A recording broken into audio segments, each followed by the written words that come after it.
Gladys was in a very bad state, like she was heartbroken from a previous relationship that she put in all her best. She did everything to ensure that this relationship worked. And what happened? The guy jilted her, took away all her properties, her cars, so many things. And she was just in I think she was even about even to end her life.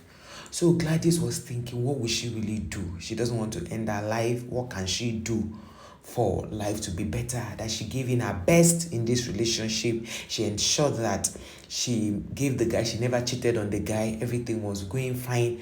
But why would this guy do this kind of a thing? Gladys has spoken to her brother and told the brother everything that was up. The brother calmed her down. The brother spoke to her and told her not to worry, that everything will be fine. So that was how Gladys was just walking by a park. And then she met one guy who looked like a normal human being, looked like a normal guy. And then the guy now said hello. And Gladys went about saying in her mind, who is this one again? I don't want to have any dealings with any man. Nobody should say hello to me. Let me just be. And then the guy now said, I know you are saying you want to be. Nobody should say hello to you. You've been through a lot. And then Gladys was taken aback. She looked at the guy and said, how did you know that? He said, yes, you just left a relationship and the guy's name is this. And so when the guy was all about telling her everything that happened in that relationship, she was not like, wait a minute, do I know you from anywhere? The guy said, no, you don't know me from anywhere. Okay, so why she was now trying to understand why the guy would be asking her, saying all these things back to us, if the only person Gladys remembered discussing this thing with was her brother. So how did this guy know everything and she has never met the guy? So the guy now said, do you mind if we could talk? So Gladys said, okay. And they sat down. You know how the park will usually be, people will sit down, they have these chairs that are not movable. So Gladys sat down and they began to talk. This guy opened up and told Gladys a lot of things about herself, right from when she was 8 years old. The guy said everything. So Gladys, paused and asked the guy, where are you from? The guy said she should not worry about that one. It doesn't matter. He said, no, you have to tell me where you are from. You can't just be telling me about my life and you're telling me I should not ask you where you are from. Who are you? The guy smiled and told Gladys, okay, we'll meet some other time. Gladys was wondering. She picked up her phone, called the brother, asked the brother, Nemeka, what happened?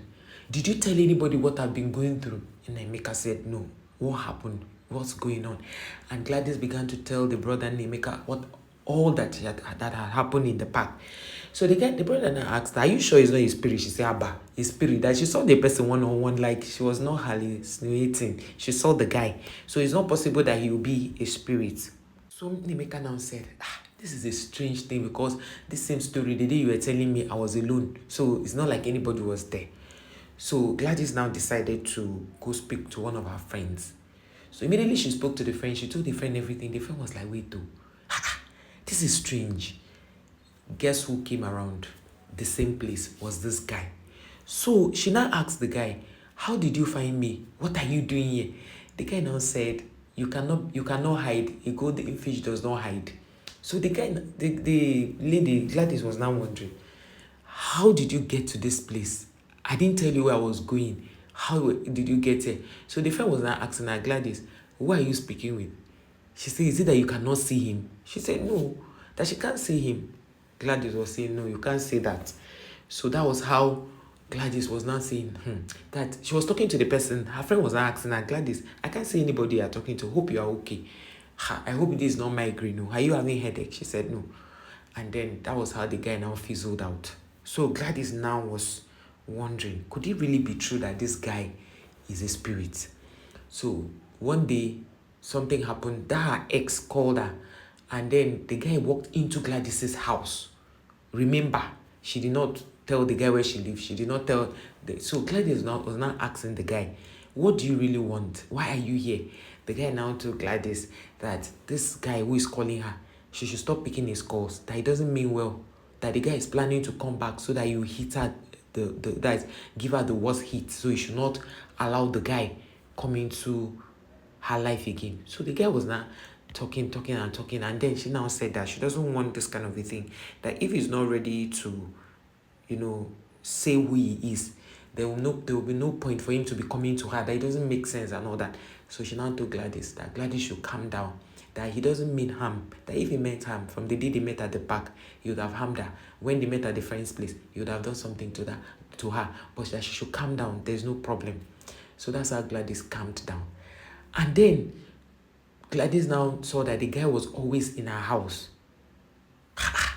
So she would now, when she wants to talk, she will leave where the guy is to go and talk. But whatever she's finished talking, when she comes back, the guy will tell her everything she said, word to word, what the other person responded. So she now saw that the guy now told Gladys that he will be like a guy. She will be like he will be like Gladys's guardian angel. Gladys said, "No, you cannot be like a guardian angel when I don't know you. I'm not safe." The guy said, "Don't worry. That is not going." That I told Gladys not to worry. That is not going to harm Gladys. So Gladys went and said, okay, that she wanted to go and visit her friend. The guy now said, "Can we go together?" She said no. That she wants to go alone. That please, she's not comfortable that the guy is following her. That's how this thing continued for 1 month. Gladys was like, hey, what has she put herself into? The second month. And now Gladys met another guy. Because of this guy, she couldn't do anything with that guy. Because this guy told Gladys that person did not mean well. That she should not even go into that kind of conversation. Whether it is even normal friendship, she should not go into it. So Gladys was wondering, what did she get herself into? She was now, talking about it. The brother now came one day to the house and met her sitting down. So the Gladys wanted to wake up, like get up to open the door. The guy said she should not worry, he will get the door. So he was now, so caring, taking care of Gladys, a relationship that looked like she was scared. She became very comfortable in it to the point that she would sit with the guy and they would physically drink. So, but she knew that the guy, in her mind, she was just saying, this guy is not a normal person. That was how one day Gladys was angry with him, and we'll call him because that's how he presents himself. And he now left also. He was upset. And Gladys announced them missing him. And then he resurfaced. So Gladys was now asking him, why did you come back? He now said because he noticed that Gladys was missing him. He said, he told Gladys that Gladys cannot run away. That whatever it is, he's around, he sees, he knows. That was when he now told Gladys that until they finally kind of come to an agreement that he cannot just leave Gladys like that. That Gladys needs to promise him that she will not go into a wrong relationship and all of that. And Gladys now said no, that she promised not to go into another relationship, that she knows what the other one put her through. He now told Gladys that Gladys is a very kind person, Gladys is a wonderful person, and that for the 6 months, because right now it has gotten into 6 months, for the 6 months he has been with Gladys has been kind. And the fact that Gladys was comfortable again, the fact that the guy was not asking her for anything intimate, so she was comfortable that she had somebody to speak with, even when she knew or perceived that he might just not be an ordinary person. So one day the guy now told Gladys that he will leave soon, but that when he leaves, she should not feel bad. She should not feel that she offended him, but that his mission in her life had come to an end. So she was not saying mission in her life. How? He said, yes, because you are a good person. And I saw that you were having a disturbed mind. So I came to, comfort you. But very soon, I'll take my leave. And do not feel you offended me. So Gladys was surprised. So, when I listened to this story, I was like, wow, so things like this really happen.